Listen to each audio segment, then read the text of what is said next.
हाँ जी, हम लोग स्टार्ट कर रहे हैं फाइनेंशियल मैनेजमेंट, जो कि हम लोगों ने अब फास्ट ट्रैक पे पढ़नी है। ठीक है जी, हम लोग स्टार्ट कर रहे हैं। सबसे पहले हमारे टॉपिक का नाम है फाइनेंशियल मैनेजमेंट। तो फाइनेंशियल मैनेजमेंट होती क्या है? ठीक है, फाइनेंशियल मैनेजमेंट मैंने आपको बताया हुआ है कि दो वर्ड से मिलकर बना है। दो वर्ड कौन कौन से हैं? एक है हमारा फाइनेंस, दूसरा है हमारा मैनेजमेंट। ठीक है, एक है फाइनेंस, दूसरा है मैनेजमेंट। तो फाइनेंस क्या होता है? कहता है जिस प्रकार ह्यूमन बॉडी को रन करने के लिए हमें ब्लड की जरूरत पड़ती है, उसी प्रकार एक ऑर्गेनाइजेशन को रन करने के लिए हमें फाइनेंस की जरूरत पड़ती है।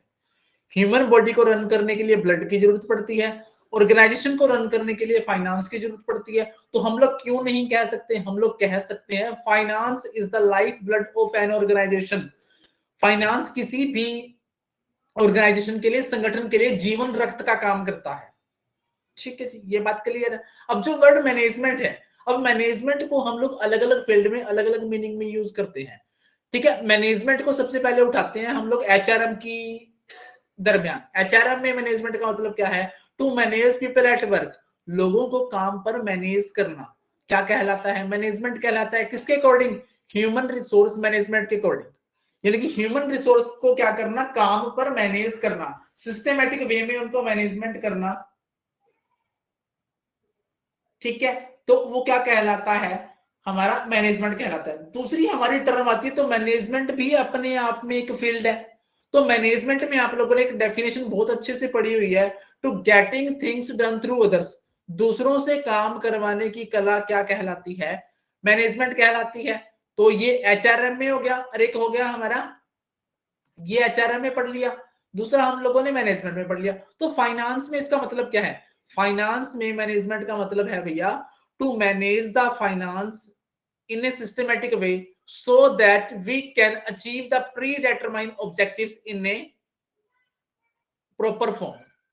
भी फाइनेंस के अंदर मैनेजमेंट का मतलब क्या है कि फाइनेंस को इस तरीके से आप लोगों ने मैनेज करना है, सिस्टमेटिक वे में, तरीके से, ताकि जो प्री डिटरमाइन पहले से निर्धारित किए गए उद्देश्य हैं वो आसानी से और सिस्टमेटिक वे में, तरीके से और प्रॉपर तौर पर, पूरे तौर पर क्या किए जा सके? प्राप्त किए जा सके। यहाँ पे अलग अलग मीनिंग हो गया। अब फाइनेंशियल मैनेजमेंट क्या कहलाता है? मैंने आपको फाइनेंस का मीनिंग भी बताया और मैनेजमेंट का मतलब भी बताया। तो फाइनेंशियल मैनेजमेंट क्या है? फाइनेंशियल मैनेजमेंट का मतलब क्या है? Refers to the efficient and effective. Efficient का मतलब होता है कुशलता पूर्वक। ठीक है, इफेक्टिव का मतलब होता है प्रभावपूर्ण।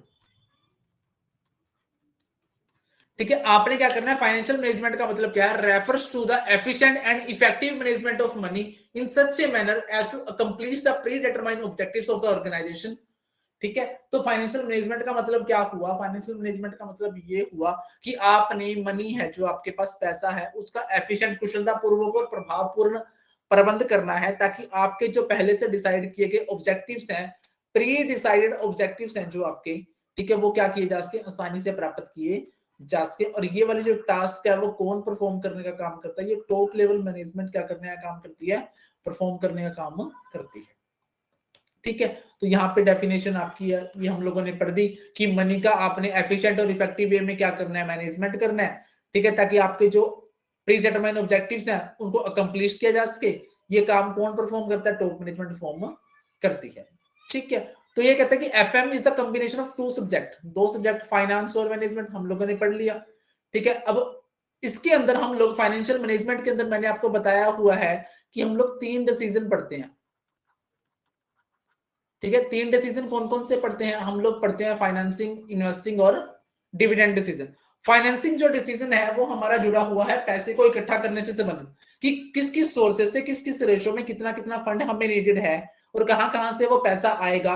यानी कि कहने का मतलब क्या है, जो ये financing source, sorry, financing decision है, ये सोर्सेज ऑफ फाइनेंस की बात करता है। ये किसकी बात करता है? सोर्सेज ऑफ फाइनेंस की बात करता है कि किस किस सोर्सेज से कितना कितना पैसा आएगा। अगर सोर्सेज ऑफ फाइनेंस की बात करता है भैया, तो सोर्सेज ऑफ फाइनेंस से जुड़ी हुई होती है हमारी कॉस्ट ऑफ कैपिटल। यानी कॉस्ट ऑफ कैपिटल संबंधी मामला भी कहां जाएगा? फाइनेंसिंग डिसीजन में आएगा, क्योंकि हम लोग जो सोर्सेज ऑफ फाइनेंस डिसाइड करेंगे उन सब की आपस में क्या करेंगे? कंपैरिजन करेंगे। कंपैरिजन किसकी करेंगे? हर एक सोर्स की कॉस्ट आपको कितनी पड़ रही है, हर एक सोर्स की आपको कॉस्ट कितनी पड़ रही है। जस्ट सेकंड, एक सेकंड होल्ड करना।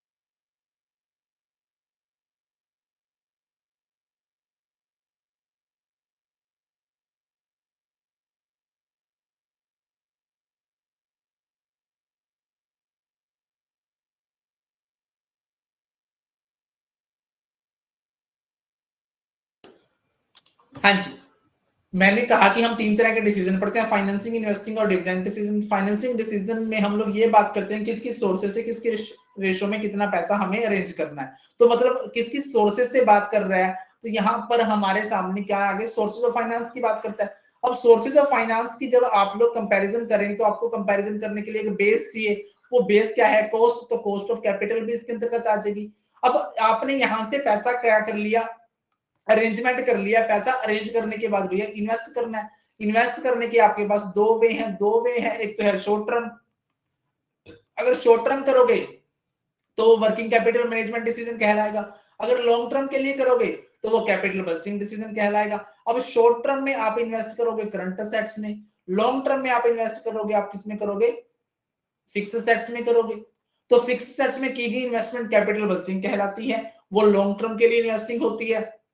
शॉर्ट टर्म के लिए और करंट असेट्स में की गई investing working capital management decision कहलाती है। ठीक है, अगली बात भैया पैसा पहले इकट्ठा किया, फिर उसको इन्वेस्ट किया, इन्वेस्ट करके कुछ ना कुछ अर्निंग कर ली होगी। अब इस अर्निंग का कितना पार्ट आपने शेयर होल्डर में बांटना है और कितना ऐसे फ्यूचर की कंटीजेंसीज को देखते हुए रिटेन करके रखना है। कितना पार्ट रिटेन करना और कितना पार्ट डिविडेंड के रूप में बांटना है।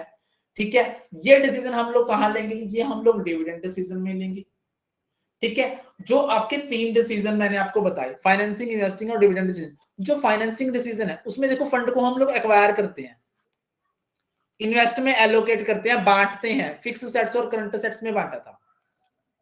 ठीक है, डिविडेंड में कहते हैं अपॉर्शनमेंट करते हैं। अपॉर्शनमेंट का मतलब क्या होगा कि भैया फंड जो यहां से इनकम आएगी उस इनकम को आप लोग अपॉर्शन कर दोगे, 2 पार्ट में रख दोगे।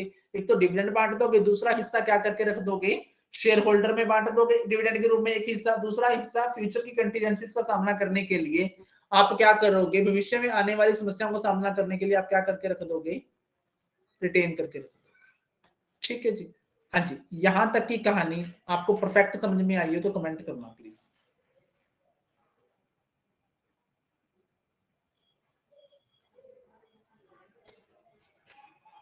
Okay, done.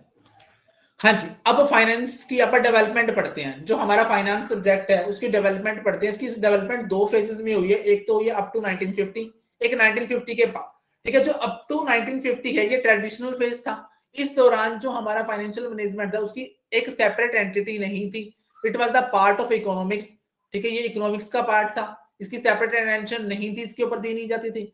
जो बिजनेस ओनर थे वो मोर कंसर्न थे ऑपरेटिंग एक्टिविटीज में। ठीक है, ऑपरेटिंग एक्टिविटीज की तरफ ज्यादा ध्यान देते थे। ठीक है, फाइनेंशियल मैनेजमेंट का जो रोल था वो सिर्फ रिकॉर्ड कीपिंग तक था। ठीक है, सिर्फ कैश मैनेज करने तक उसका रोल था। ठीक है, ये जो हमारा फाइनेंस फंक्शन था वो 1950 तक था। सीधी सी बात है, जो हमारा फाइनेंस फंक्शन है उसका डेवलपमेंट 2 फेजेस में हुआ, एक 1950 से, एक 1950 के बाद। 1950 तक का फेज कहलाता है ट्रेडिशनल फेज। इसमें जो हमारा फाइनेंशियल मैनेजमेंट है उसकी सेपरेट एंटिटी नहीं थी, वो इकोनॉमिक्स का पार्ट था। ठीक है, जो इसमें जो बिजनेस ओनर थे वो ऑपरेटिंग एक्टिविटीज की तरफ ज्यादा ध्यान देते थे। फाइनेंशियल मैनेजर का सिर्फ रोल इतना था कि भैया रिकॉर्ड कीपिंग कर लो और कैश को मैनेज कर लो। मतलब इंपॉर्टेंट काम में ही उसकी इंटरफेरेंस होती थी, अदरवाइज उसको कोई ध्यान नहीं दिया जाता था। जो ये वाली अप्रोच थी ये लॉन्ग टर्म सोर्सेज पर फोकस करती थी, डिस्क्रिप्टिव नेचर की थी। सिर्फ फंड को प्रोक्यूर करना इसका मुख्य उद्देश्य था। ठीक है, प्रोक्यूर करने का मतलब क्या है? फंड को इकट्ठा करना है, सिर्फ इसका एकमात्र गोल था। ठीक है, फंड को यूटिलाइजेशन करने पर जोर नहीं दिया जाता था, फंड को सिर्फ इकट्ठा करने पर जोर दिया जाता था। उसका आगे यूटिलाइजेशन कैसे होगा, उससे अर्निंग कैसे आएगी, इस बात पर कोई ध्यान नहीं दिया जाता। देखो कोई भी चीज बनती है, ट्रेडिशनल फेस बना, इसमें कुछ कमियां आई, इन कमियों को दूर करने के लिए कौन सा फेस आ गया? मॉडर्न फेस आ गया। ठीक है, मॉडर्न फेस आने के बाद क्या हुआ? ये 1950 के बाद आया। ठीक है, अब यहां पर जो फाइनेंशियल फंक्शन था ये एनालिटिकल नेचर हो गया था और डिसीजन ओरिएंटेड हो गया था। एनालिटिकल का मतलब क्या है? आपको अब पॉजिटिव नेगेटिव काउंट करने लगे थे। ठीक है, वहां पर सिर्फ फंड को इकट्ठा करने पर जोर था। ठीक है, यहां पर फंड को इकट्ठा करने के साथ उसका प्रॉपर और एफिशिएंट यूटिलाइजेशन करने की तरफ ध्यान भी था। इसका वहां का फोकस लॉन्ग टर्म पे था, इसका फोकस लॉन्ग टर्म और शॉर्ट टर्म पर भी था। ये एनालिटिकल नेचर हो गया था। प्रोक्यूर करने के साथ ऑप्टिमम यूटिलाइजेशन ऑफ फंड का भी जोर दिया जाता था। इस दौरान 2 थ्योरीज निकल कर आई थी। थ्योरी ऑफ पोर्टफोलियो मैनेजमेंट 1950, जो कि हैरी मार्कोविट्स ने दिया। सिर्फ इनका नाम मात्र याद रख लेना है, हो सकता है कि समटाइम मैच द फॉलोइंग में आ जाए। थ्योरी ऑफ पोर्टफोलियो मैनेजमेंट 1950 में आई, हैरी मार्कोविट्स ने दी थी। ठीक है, दूसरी थ्योरी है theory of leverage and valuation of firm, ये एमएम ने दी थी। Theory of optimum valuation of Black and Scholes model 1970 में आया। ठीक है जी, तीन थ्योरी आपने ध्यान में रखनी है। Theory of portfolio management 1950 Harry Markowitz, theory of leverage and valuation of firm MM, theory of options valuation by Black and Scholes model in 1970। तीन फंक्शन मैंने आपको बता दिए, फाइनेंसिंग, इन्वेस्टिंग और dividend decision. Financing decision is related with the, ठीक है, ये capital structure से जुड़ा हुआ है। कैपिटल स्ट्रक्चर में हम लोग बात करते हैं कि किस किस सोर्सेज से किस किस रेशियो में कितना पैसा इकट्ठा करना है। तो यहाँ पर किसकी बात करता था, अपन ने अभी पढ़ा था, सोर्सेज ऑफ फाइनेंस की बात करता था। सोर्सेज ऑफ फाइनेंस किससे जुड़ी होगी, इससे जुड़ी होगी कॉस्ट ऑफ कैपिटल।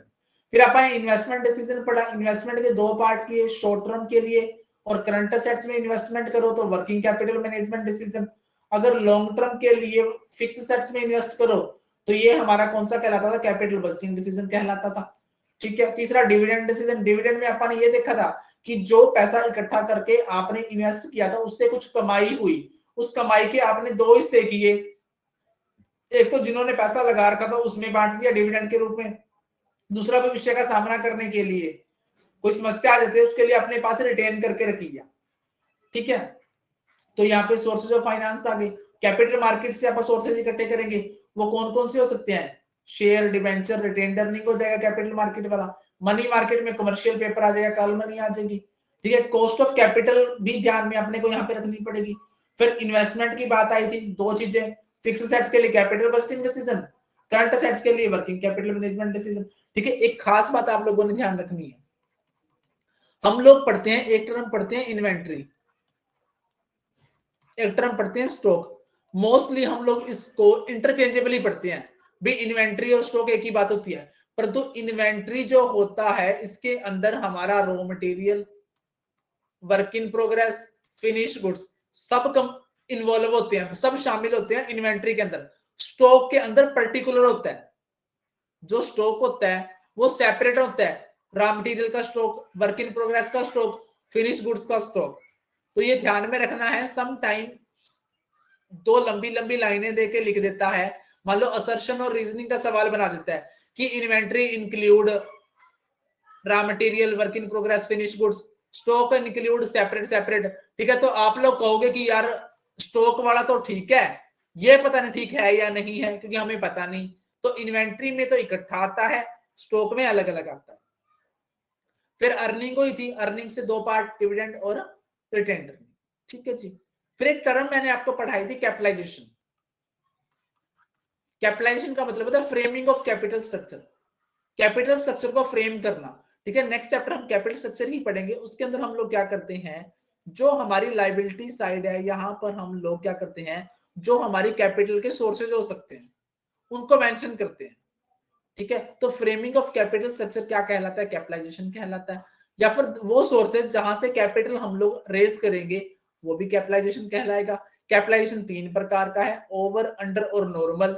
अब ओवर कौन सा होगा, देखो इसका मतलब ये नहीं कि ज्यादा कैपिटल लगी है, ये चीज ध्यान रखना। इसका मतलब ये नहीं है कि it doesn't mean more capital than the requirement, बल्कि अर्निंग कम हो रही है जितनी नॉर्मल एक्सपेक्टेड थी। ठीक है, एग्जांपल मैं लिखूं, 10 लाख लगाए, 10% अर्निंग होने की संभावना थी, तो 10% के हिसाब से भैया आपके बनेंगे 1 लाख रुपए, परंतु अर्निंग हुई 80,000। अर्निंग क्या हुई, 80,000, जो किस पे हो सकती थी, 8 लाख रुपए पे हो सकती थी। तो अर्निंग जितनी एक्सपेक्ट की थी, अर्निंग जितनी एक्सपेक्ट की थी उससे कम हो तो ओवर कैपिटलाइजेशन कहलाएगा। अर्निंग जितनी एक्सपेक्ट की थी उससे ज्यादा हो तो अंडर कैपिटलाइजेशन कहलाएगा। जैसे मैं यहां कहूं कि आपको इसी 10 लाख के ऊपर 1,20,000 रुपए अर्निंग आ जाए, जो कितने पे आनी थी, 12 लाख पे आनी थी।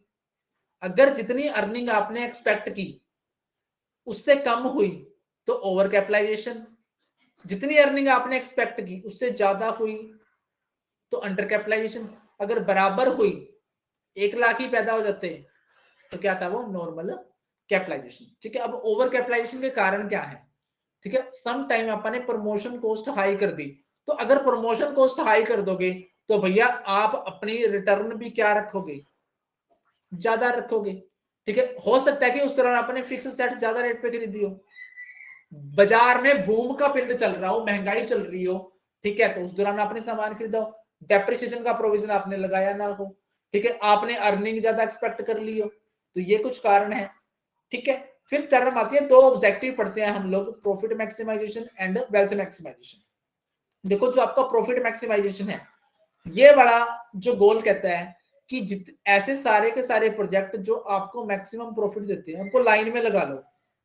वो सारे के सारे प्रोजेक्ट जो आपको मैक्सिमम प्रॉफिट देते हैं उनको लाइन में लगा लो, जो सबसे टॉपेस्ट फॉर्म है वाला उसको एक्सेप्ट कर लो और बाकी को क्या कर दो? स्टैंड बाय पे रख दो। ठीक है, तो प्रॉफिट मैक्सिमाइजेशन गोल क्या कहता है? According to this objective accept all those project which will give maximum profit. This objective was earlier objective, ये पुराने वाला ऑब्जेक्टिव है। ठीक है, अब इससे अपन ने मूव ऑन कर दिया है वेल्थ मैक्सिमाइजेशन, क्योंकि इसमें कमियां थी। भैया कमियां क्या थी? एक सेकंड होल्ड करना।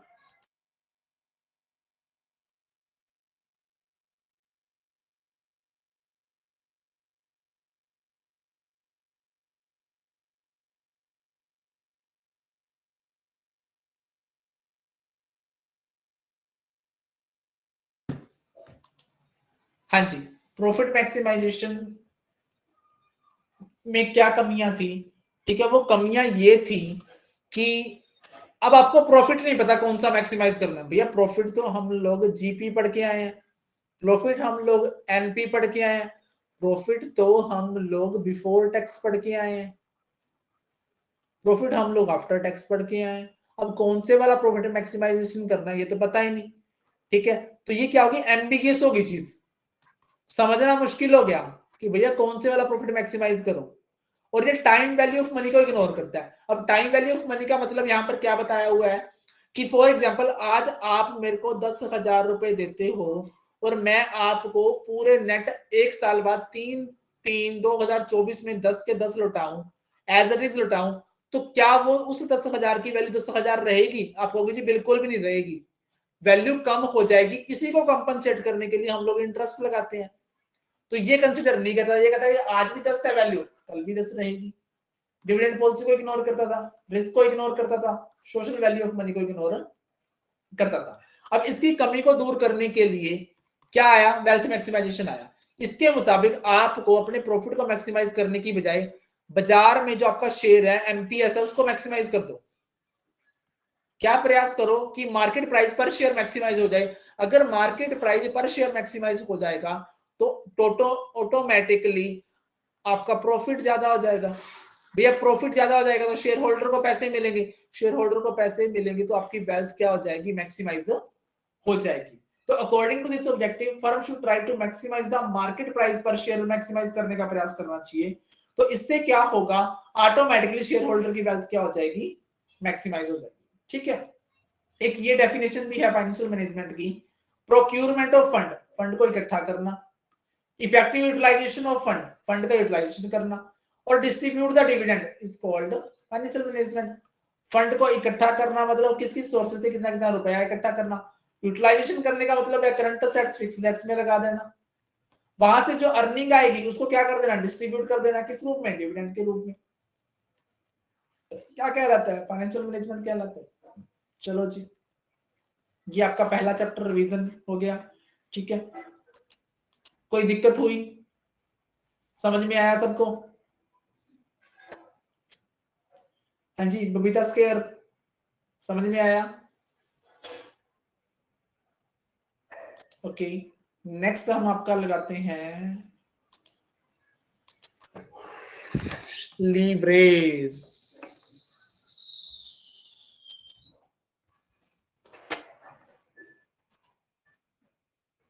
हाँ जी, लीवरेज। देखो, लीवरेज पढ़ने से पहले मैंने आपको सिखाया हुआ है कि हमारे पास दो तरह के वेरिएबल होते हैं। ठीक है, एक होता है डिपेंडेंट वेरिएबल एक होता है इंडिपेंडेंट वेरिएबल। ठीक है, हमें पता है कि इंडिपेंडेंट वेरिएबल में चेंज आने की वजह से किसमें चेंज आता है, डिपेंडेंट वेरिएबल में चेंज आता है। इसको भी हम लोग लीवरेज कहते हैं। क्या कहते हैं? लीवरेज कहते हैं। ठीक है, अब लीवरेज से आप लोगों के माइंड में जो मतलब फिट होना चाहिए, लीवरेज से मतलब आपके दिमाग में चलनी चाहिए डेट। क्या चलना चाहिए? डेट। डेट का मतलब यहां पर क्या रहेगा? बाहरी पैसा। क्या चलना चाहिए? बाहरी पैसा आपके माइंड में चलना चाहिए। ठीक है, तो लीवरेज का मतलब क्या है? देखो लीवरेज का मतलब क्या है, हम लोग एक डेफिनेशन लिखते होते हैं, the employment of an assets, employment of an assets, यानी कि आप कोई फिक्स सेट्स बाय करते हो और सोर्सेज ऑफ फंड। आप दो काम करते हो, आप लोग या तो कोई फिक्स सेट्स बाय करते हो या फिर कोई सोर्सेज ऑफ फंड से किसी से उधार लेते हो, तो इसके लिए आपको एक फिक्स कॉस्ट पे करनी पड़ती है, उसी को हम लोग लीवरेज कहते हैं। The employment of an assets and sources of fund for which firm has to pay a fix amount और fix cost is called leverage. The employment of an assets, कोई फिक्स एसेट्स को employ कर रहे हो या फिर sources of fund ले रहे हो, जिसके लिए दोनों के लिए आपको क्या पे करनी पड़ेगी? एक फिक्स अमाउंट ऑफ मनी या फिक्स कॉस्ट पे करनी पड़ेगी, उसको हम लोगों ने क्या नाम दिया? लीवरेज नाम दिया। ठीक है, वैसे जो लीवरेज है आपका एक साइंस वर्ड है।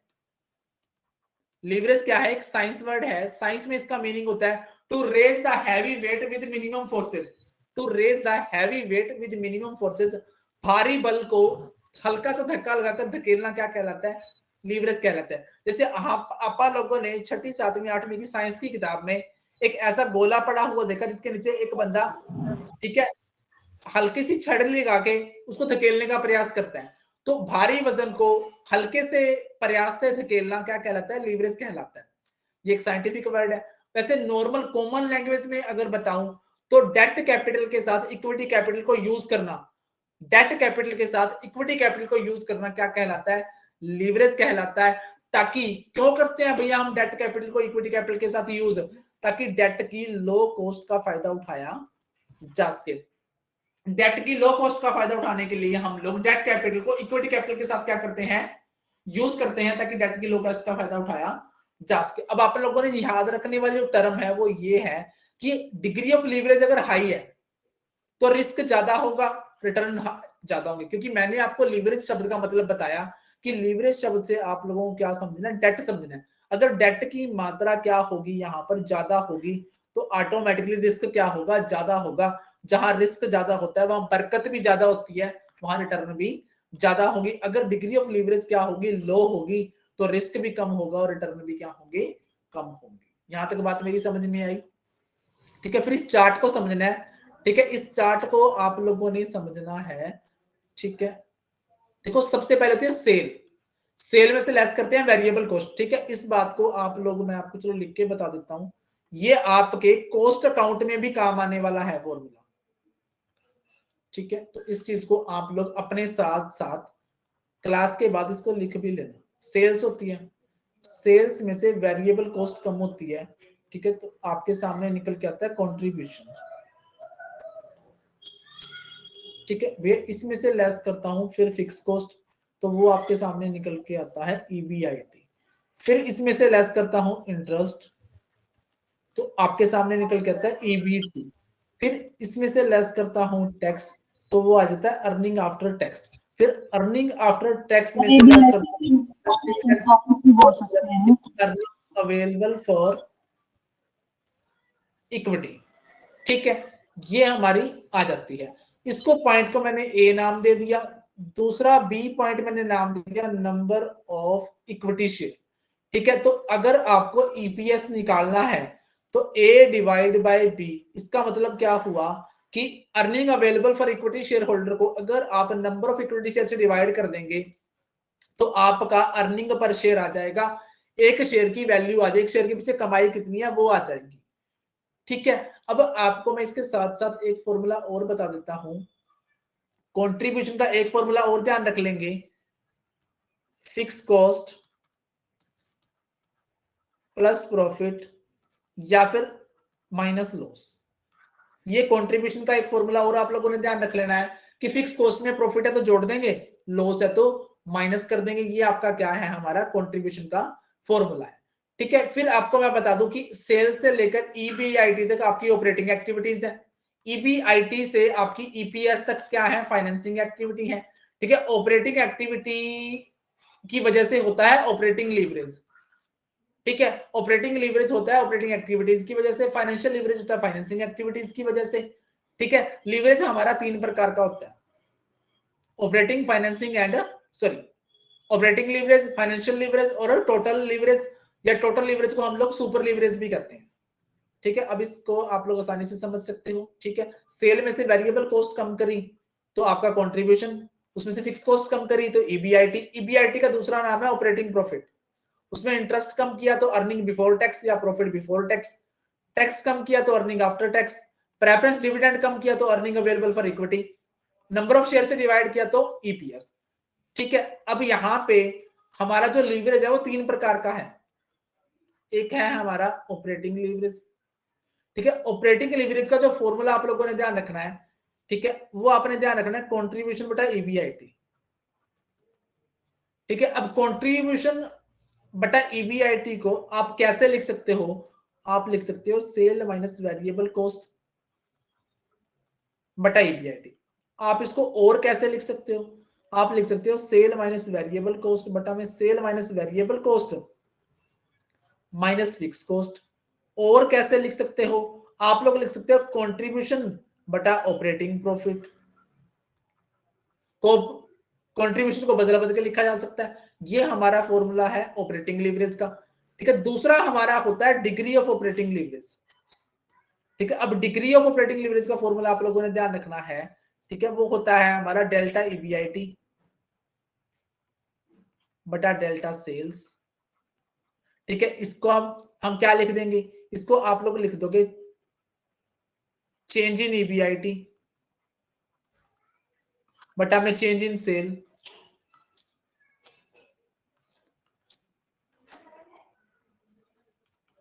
इसका मतलब क्या हुआ, इसका मतलब ये हुआ कि सेल में चेंज आने की वजह से, सेल में चेंज आने की वजह से ईबीआईटी में जो चेंज आएगा उसके मेजरमेंट को हम लोग क्या बोलेंगे, डिग्री ऑफ ऑपरेटिंग लीवरेज बोलेंगे। ठीक है, सेल में चेंज आने की वजह से ईबीआईटी में जो चेंज आएगा उसको हम लोग क्या बोलेंगे, डिग्री ऑफ ऑपरेटिंग लीवरेज बोलेंगे। ठीक है, इसको सेटिस्फाइड मैंने पहले करके दिखा रखा है। ठीक है, दूसरा हमारा होता है फाइनेंशियल लीवरेज। ठीक है, पहले फाइनेंशियल लीवरेज पढ़ लेते हैं फिर आगे को बता देंगे। हाँ जी, फाइनेंशियल लीवरेज किससे जुड़ा हुआ होता है, फाइनेंशियल लीवरेज जुड़ा हुआ होता है फिक्स कॉस्ट भी, सॉरी एक सेकंड यार मैं इसको पढ़ा दूं आपको।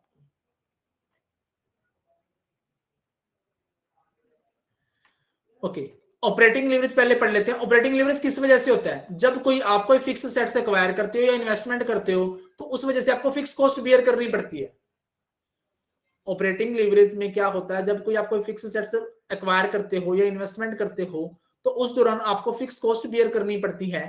ठीक है, तो उस वजह से, यानी कि सीधी सी बात, सीधा सा सवाल पेपर में क्या आता है, ऑपरेटिंग लीवरेज किस वजह से होता है, तो आप लोग कहेंगे जी फिक्स कॉस्ट की वजह से होता है। ठीक है, ये रिलेशनशिप शो करता है कंट्रीब्यूशन और ईबीआईटी के बीच में, डेल्टा ईबीआईटी और डेल्टा सेल्स के बीच में। ठीक है, it exist due to fix cost की वजह से होता है, ये एक से कम नहीं हो सकता।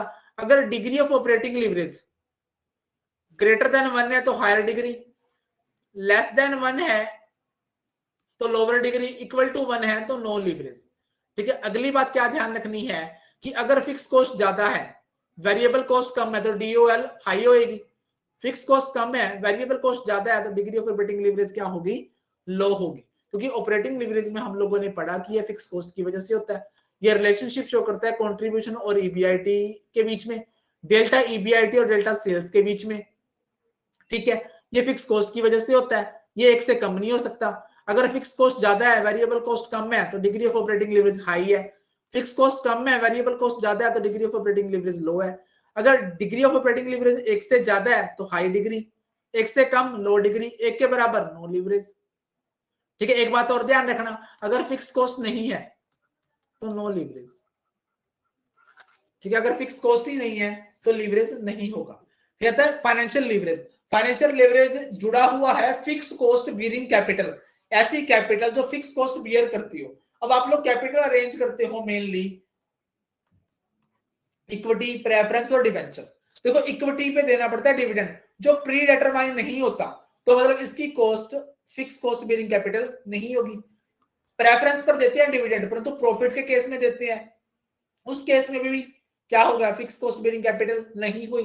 परंतु डिबेंचर के ऊपर जो आप लोग इंटरेस्ट पे करते हो भैया, वो आपको चाहे हालात आपके लॉस में हो चाहे आपको प्रॉफिट हो, आपको क्या करना पड़ेगा, पे करना पड़ेगा। तो आपके लिए फिक्स कॉस्ट बेरिंग कैपिटल कौन सी हो गई, डिबेंचर हो गई, और उसके ऊपर पे की जाने वाली फिक्स कॉस्ट कौन सी हो गई, इंटरेस्ट हो गई। तो आप लोग सिंपली कह सकते हो कि जो आपका फाइनेंशियल लीवरेज है ये ड्यू टू इंटरेस्ट होता है। जितना ज्यादा इंटरेस्ट होगा उतना फाइनेंशियल लीवरेज ज्यादा होगा, जितना इंटरेस्ट कम होगा उतना फाइनेंशियल लीवरेज क्या होगा, कम होगा। अब आपको डिबेंचर के बारे में पता ही है क्या होता है, लोन फ्रॉम पब्लिक होता है। इसके आगे जो रेट लिखी होती है उसको हम लोग कूपन रेट बोलते हैं। क्या बोलते हैं, कूपन रेट बोलते हैं। ठीक है, इसके आगे जो रेट लिखी है उसको हम लोग कूपन रेट बोलते हैं। क्या बोलते हैं, कूपन रेट बोलते हैं। ठीक है, जो आपका फाइनेंशियल लीवरेज है इसका फॉर्मूला क्या होता है, इसका नॉर्मल फॉर्मूला होता है ईबीआईटी बाय ईबीटी। ठीक है, दूसरा होता है हमारा delta EPS. Degree of financial leverage का फॉर्मूला होता है delta EPS by delta EBIT. ठीक है, फाइनेंशियल लीवरेज क्या करता है, रिलेशनशिप शो करता है ईबीआईटी और ईबीटी, यानी कि ईबीआईटी बाय ईबीटी इसका नॉर्मल फॉर्मूला हो गया। ठीक है, अगर डिग्री ऑफ फाइनेंशियल लीवरेज का फॉर्मूला आपसे मैं पूछूं तो आप लोग कहेंगे delta EPS by delta EBIT. इतना आपको पता ही है, इसको क्या बोलते हैं, चेंज इन ईपीएस, और नीचे वाले को क्या बोलते हैं, चेंज इन ईबीआईटी। ठीक है, अब ये दोनों निकले कैसे हैं ये आप सभी को पता है। ठीक है, ईबीआईटी को आपको पता है कि हम लोग क्या बोलते हैं, ऑपरेटिंग प्रॉफिट भी बोलते हैं। ठीक है, अब एक चीज हम लोगों को ध्यान में रखनी है, फाइनेंशियल लीवरेज को हम लोग ट्रेडिंग ऑन इक्विटी भी बोलते हैं। क्या बोलते हैं, ट्रेडिंग ऑन इक्विटी भी बोलते हैं। अब ट्रेडिंग ऑन इक्विटी क्या होता है, ट्रेडिंग ऑन इक्विटी में नाम से आपको लगता होगा कि ट्रेडिंग ऑन इक्विटी में इक्विटी हम लोग ज्यादा यूज करते होंगे, डेट हम लोग कम यूज करते होंगे, परंतु इसका वाइस वर्सा है। ट्रेडिंग ऑन इक्विटी में हम लोग क्या करते हैं, डेट की मात्रा ज्यादा होती है और इक्विटी की मात्रा क्या होती है, कम होती है। ऐसा क्यों होता है, क्योंकि हम लोग डेट की लो कॉस्ट का फायदा उठाते हैं, क्योंकि डेट वालों को सिर्फ इंटरेस्ट पे करना पड़ता है, बाकी के सारे पैसे इक्विटी वालों को मिलते हैं। तो ये क्या कहता है कि फाइनेंशियल लीवरेज को हम लोग ट्रेडिंग ऑन इक्विटी कहते हैं। ट्रेडिंग ऑन इक्विटी क्या होता है, जब हम लोग डेट का पैसा ज्यादा यूज, सॉरी डेट से पैसा ज्यादा यूज करते हैं और इक्विटी से कम यूज करते हैं। ठीक है, तो फाइनेंशियल लीवरेज किस वजह से हुआ, इंटरेस्ट की वजह से हुआ। इंटरेस्ट ज्यादा फाइनेंशियल लीवरेज ज्यादा, इंटरेस्ट कम फाइनेंशियल लीवरेज कम। अगर फिक्स कॉस्ट परसेंट है तो कोई लीवरेज नहीं होगा। फॉर्मूला आपको बता दिया, EBIT by EBT normal, degree of financial leverage delta EPS by delta EBIT. ठीक है, तीसरा आता है कंबाइंड लीवरेज। अब कंबाइंड लीवरेज क्या होता है, कंबाइंड लीवरेज बनता है बच्चों, सबसे बड़ी बात ध्यान में क्या रखना है, operating leverage into financial leverage multiply करके बनता है। अब मल्टीप्लाई करके फॉर्मूले बना दो।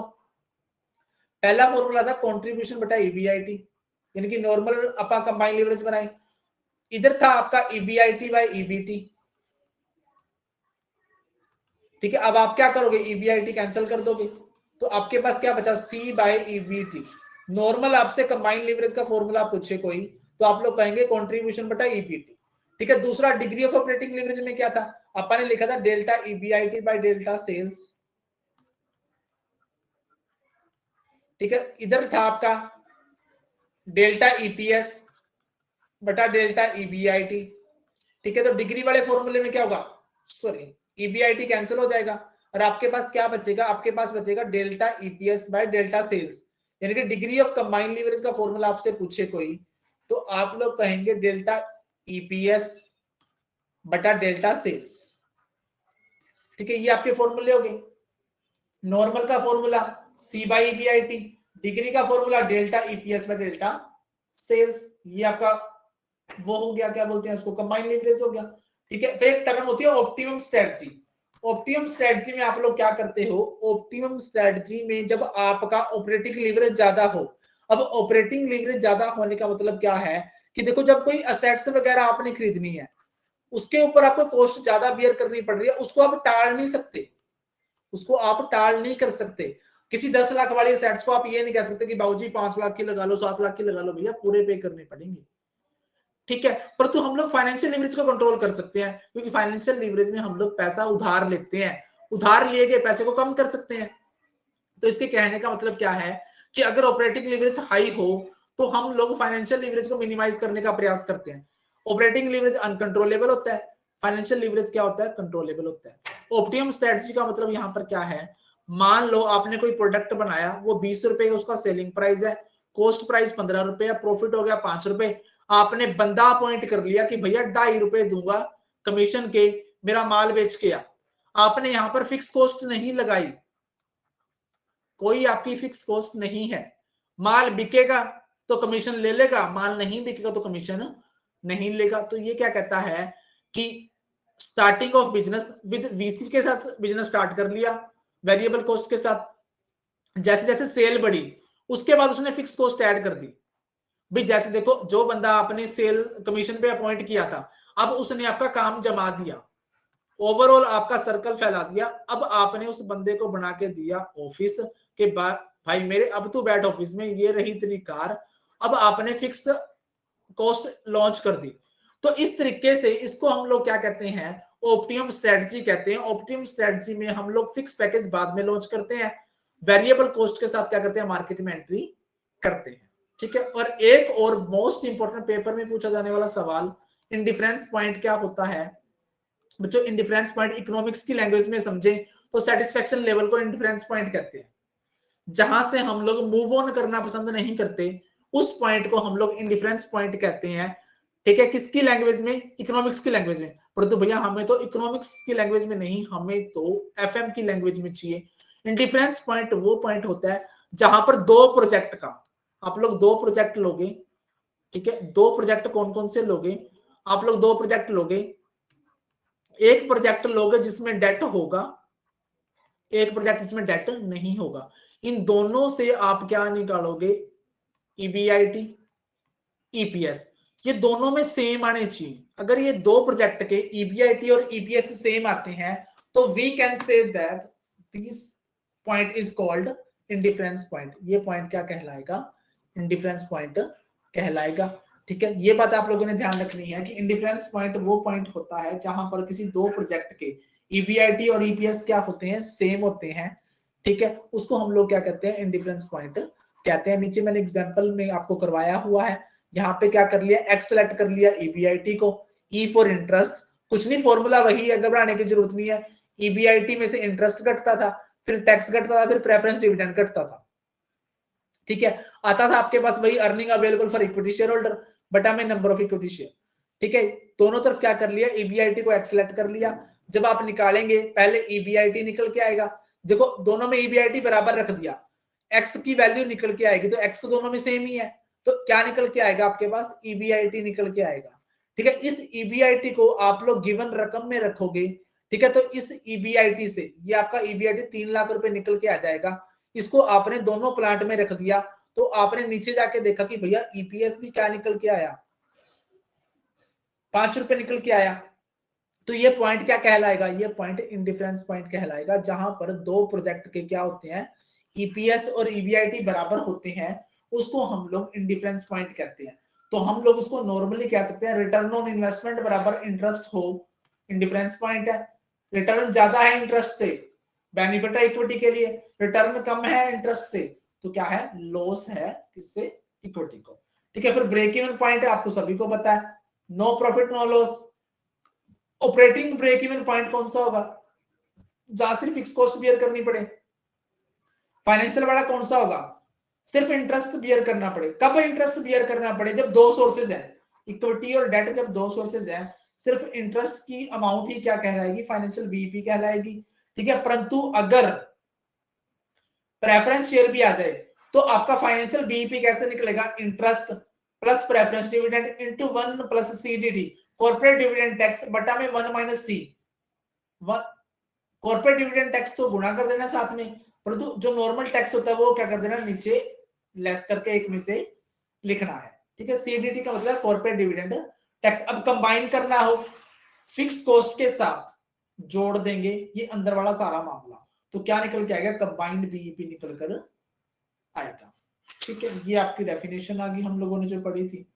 ठीक है, operating BEP plus financial BEP हमारा क्या कहलाता है, कंबाइंड बीईपी कहलाता है, जो डेफिनेशन आपको स्टार्टिंग में पढ़ाई थी। ठीक है। ऑपरेटिंग रिस्क क्या होता है?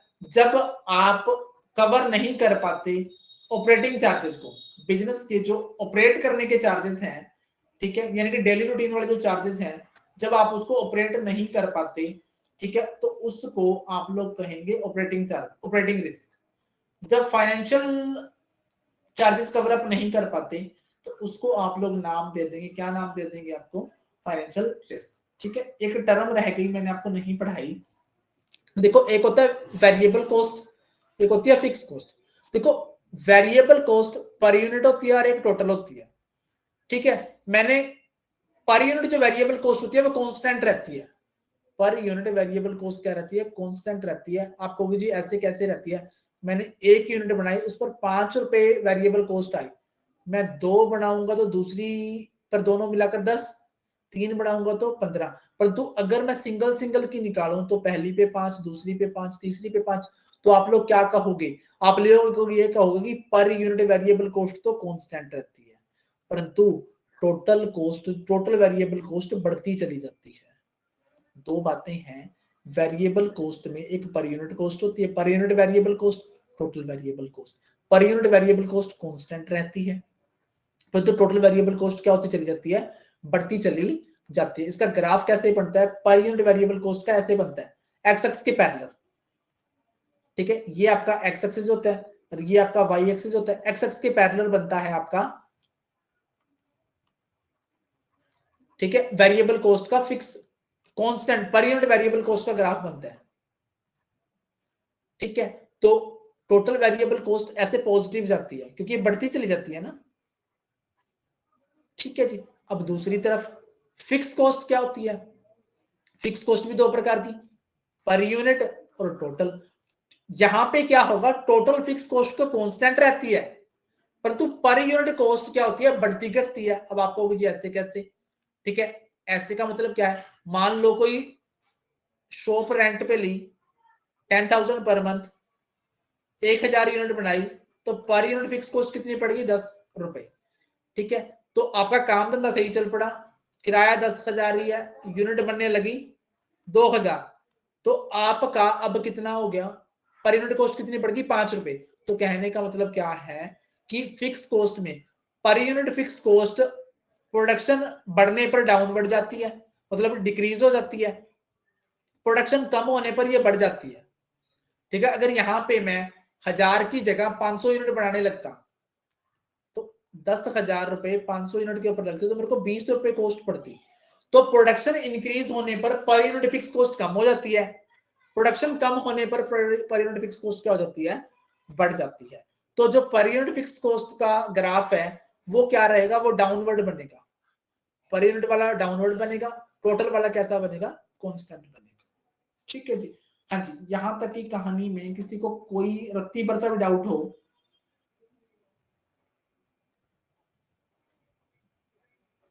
ठीक है, मेरे को ये बताओ, यहाँ पे आपको कोई डाउट हो जल्दी बोलिए फटाफट, क्योंकि दूसरी क्लास भी अपन लगाएंगे।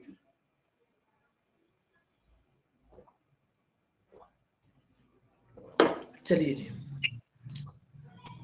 हाँ जी, मैंने आपको 3 टाइप का लीवरेज बताया। ठीक है, ऑपरेटिंग लीवरेज का फॉर्मूला बताया आपको, कंट्रीब्यूशन बटा ईबीआईटी। ठीक है, कंट्रीब्यूशन को लिखने का तरीका बताया था, सेल माइनस वेरिएबल कॉस्ट। चलो इसको ऑपरेटिंग प्रॉफिट भी बोल देते हैं। ठीक है, ये हो गया। फिर आपको बताया degree of operating leverage. Degree of operating leverage में बताया डेल्टा ईबीआईटी, डेल्टा सेल्स। ठीक है, अब डेल्टा ईबीआईटी जो है आपका, उसमें आपको डेल्टा ईबीआईटी बनाना कैसे है? देखो, ईबीआईटी न्यू वाला, ईबीआईटी ओल्ड बटा ईबीआईटी ओल्ड। ओल्ड और न्यू का मतलब क्या है? मान लो ये 2000 सन की बात है, सॉरी ये 2001 की है, ये 2000 की है। ठीक है, इसी तरह सेल के बारे में, सेल नई, सेल पुरानी बटा में सेल्स पुरानी। ठीक है, इंटू 100 भी होता है इनके, 100 तो 100 अपने आप ऑटोमेटिकली क्या हो जाएगा? कैंसिल हो जाएगा। फिर मैंने आपको फाइनेंशियल लीवरेज बताया, फाइनेंशियल लीवरेज बताया ईबीआईटी, बटा ईबीटी, फिर आपको बताया डिग्री ऑफ फाइनेंशियल लीवरेज, ठीक है, वो बताया डेल्टा ईपीएस बटा डेल्टा ईबीआईटी, ठीक है, फिर आपको कंबाइंड लीवरेज बताया, कंबाइंड लीवरेज में ऑपरेटिंग और फाइनेंशियल दोनों मल्टीप्लाई करके बताए, पहला फॉर्मूला था सी बाय ईबीआईटी, ठीक है, फिर आपने मल्टीप्लाई किया ईबीआईटी बाय ईबीटी, ठीक है, फिर आपने ईबीआईटी काट दिया, ठीक है, अपने पास बच गया सी बटा ईबीटी। इसी तरह डिग्री वाला फॉर्मूला था, डिग्री वाले फॉर्मूले में क्या था, delta EBIT delta sales into delta EPS delta EBIT, ठीक है, सॉरी डेल्टा ईबीआईटी कैंसिल, क्या बचा डेल्टा ईपीएस डेल्टा सेल्स, ये डिग्री ऑफ कंबाइंड लीवरेज का है, ठीक है। फिर मैंने आपको बताया एक इंडिफरेंस पॉइंट वो पॉइंट होता है जहां पर दो प्रोजेक्ट का ईबीआईटी और ईपीएस क्या हो, बराबर हो, वो पॉइंट क्या कहलाता है, इंडिफरेंस पॉइंट कहलाता है, ठीक है जी। आज अपन ने 2 चैप्टर निपटा दिए, इसी तरह कल हम 2 चैप्टर निपटाने का प्रयास करेंगे।